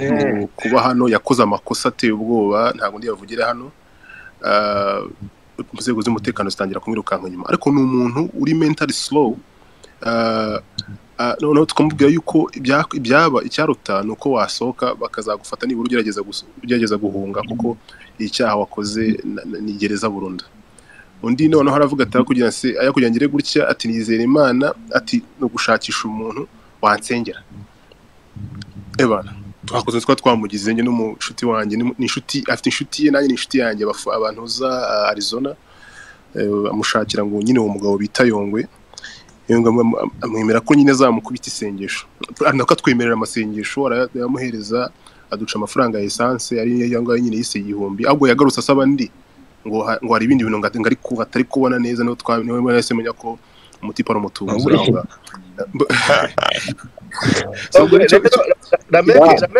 Rameke yabaye umunyamakuru we rero. Reka tubanze tumenye mwayamuhaye ayo mafaranga mwayamuhaye mu bitcoin cyane mu madolari kuko tugendane buru tuhuze n'ikiganiro. Na amadolari mwana mama ntago nko mu Rwanda Jean Claude yavuze ko ari amafaranga utabona aho yavunja bayakohereje electronic koma byumva ko ari amadolari logical ramutse tubavuze tukoresheje nazo logical ubwo rero ariko akakajemo akakajemo kubera ko rimwe na rimwe nako kenshi na kenshi I'm trying kuri ngewe ntago nshobora kwemeza ikintu ntakibonye niyo wowe warageze hara hirya ukagira nk'ibibazo ngiye ngomba nanjye gusijyayo hariya nkabona ko byo bibazo mpoye nabyo ariko ntago nshobora kugendera kuko wageze uriko nge ngerageza ku ruhande rwanjye nkaza mvuga inkuru yanjye apani yo nabonye najyaga nanga kumena umuceri wa Yongwe TV n'abakozi bayo nkabiheza none ndabona ibizibiti bibaye byinshi. Oya yakoze amakosa yo yagarutse y'amafaranga ikinyamakuru kuko harimo n'amakosa menshi tuba twahejeje tukihangana ubu tugiye kubivuga none ni hahandi n'umuhundi. Nizere ku ikibazo cyawe cyo kigize Rameke don't worry ejo uzabisanga kuri YouTube. bajya banyohereza abantu bari codinga YouTube discussions batufite ahangaha abantu bamwe bari hano bari recording babonye content don't worry. I grant you against the topic Bitcoin there is no ekababwire there is no any doubt Bitcoin yamaze kugafatisha hano gose ari bill nishura ni naho muri Amerika ariko mu bisanishe muri abana batuye Muhanga umwana utuye Muhanga mu Rwanda byo bisa nka buteme ahubwo GC aragarutse rwose nadufasha subiza Rameke GC urahari GC yes please ni Jean Claude dusubiza Rameke ni Jean Claude ese aransubiza iki ko nta kibazo gifite bahati nawe rero ahubwo nafata umwanya avuga ko ngiye nta kibazo ngifite Rafael yabirangije cyeka niba ari umuntu ushaka ko twajya ngo Bitcoin uyizere ahubwo nyohereza amafaranga Rameke ngufungurira account muri Bitcoin rwose ariko bahati ntabwo uramenyera Rameke yumvaga arushye mu mutwe yagira ngo aruhuke buriya wumvisha ibibazo yabazaga yashaka kuruhuka kabisa yaje bikunze aho umuntu bizi ariko byibuze umuntu wari uvuze ku bantu b'imuhanga kugeza ubu ngubu ahantu hose hagera internet ntekereza yuko ku bintu byemewe bitabangamiye amategeko y'aho umuntu aherereye uwari we wese yabijyamo ahubwo no kumenya ngo ni ibiki njyamo ni ibiki ntajyamo ese ni nabijyamo ndabikora gute kuko abantu benshi cyane baracyatinya cryptocurrency abantu benshi baracyatinya Bitcoin ariko iranatinyitse muri makeya nubwo ubu ushobora kugura ku updating Windows computer yawe ukoresheje Bitcoin nubwo wagura ikintu muri Amazon cyangwa se ariho hose uko twavuze kuri PayPal isigaye integrated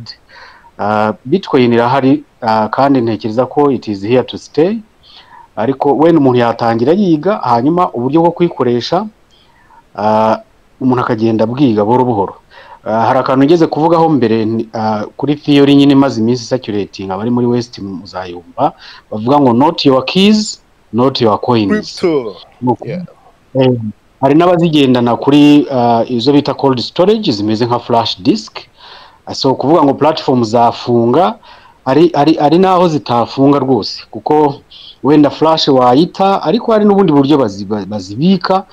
muri levels urabizi nk'abakora muri systeme financier hari ukuntu bakoresha za safe ugasanga nk'abakozi nka batanu umwe afite urufunguzo rumwe wenda rw'icyumba ahibitse undi afite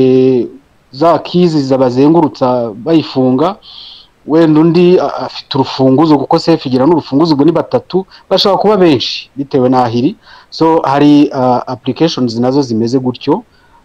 hari izo cold storage ushobora kubika nk'uko ugenda na hard disk ibaha amakuru yawe hari n'izijya kuri computer hari uwigeze kubivugaho numva ari King ushyira kuri computer rwose usanzwe ukoreraho ukaba wanayibika ukabyihorera so ntabwo turi butinde kuri Bitcoin kuko nko mu Rwanda mu by'ukuri kuyikoresha biragoye ntago turi bubitindeho cyane ariko ibintu bigenda bihinduka n'ubu ngubu mwavugaga kuri chat GPT ahangaha abantu barimo kuyikoresha nahoze ndimo kuyigisha abantu bamwe na bamwe cyane cyane ikigorana ni ibiciro kuko urumva nimba umuntu atizera no kuba yakoresha Visa card cyangwa Mastercard kugira ngo agure ikintu online iyo ngiyo ni etape ikomeye cyane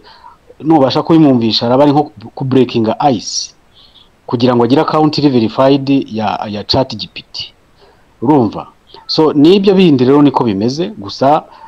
ikintu gikomeye kirimo ahangaha n'ubwenge twungukiyemo naho ibijyanye no kuba abantu ba tradinga abavuze kuri forex abavuze kuri crypto abavuze kuri bonds na stocks ubumenyi rwose ni bwinshi so murakoze rero reka nanjye nkomeze nkurikira